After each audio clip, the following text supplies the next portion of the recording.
Good morning, PowerBIans. This is Vinod from PowerBI Desktop and PowerBI Snippet YouTube channel.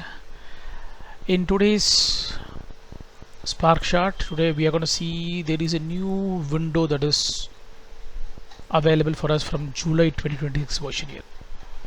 Again, it was brand new to me, and when I started working on this, so when I pick up the data here, you can see that there is a new get data window pops up here. Again, when I started working for the first time, it asked me whether you want to activate this button or not, because now I cannot show the activate button because as I've activated it already. If I reinstall it again, I will add the window for you again. When I come down to this portion, and this particular screen is what I saw in PowerBI services a lot, not in a PowerBI desktop earlier when I automatically want to create a dashboard. That's where I saw this video or this particular pop-ups before, and now I get that in my normal PowerBI desktop here. And you can see that you can create an authentication if you want to keep sensitive data intact, and you can also maintain the privacy level if you wanted to. Let's jump start into a new data set, and as usual when I bring in a data into PowerBI desktop, it will ask you a question. So now I can choose where I want to load the data. Do I want to move the data to the Power Query Editor, or I want to just bring the data directly to the PowerBI desktop? I can do that with ease. So I'm going to just load the data set into PowerBI desktop.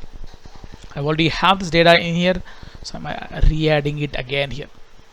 But if I want to add it for the very first time, and then I can just come out of the data sets here. Let's open PowerBI desktop again, and this time around I'm not going to load this data to PowerBI desktop. I'm going to take it to Power Query Editor. So open a blank reporting, and you get your home screen of PowerBI. Click the import data from Excel, and you get the get data pop-up automatically. Then I'm going to just browse the data sets here.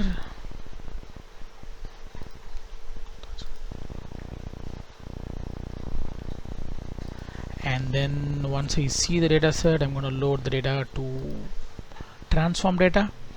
Transform data will take the data automatically to my Power Query Editor here.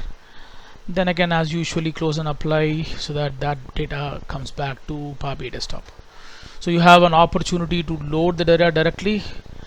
And again, this is something which we would have done it a bit differently before. Now we have a button which allows us to handle the data a bit better. This is Vinod signing out from PowerBI Snippet. Happy analyzing.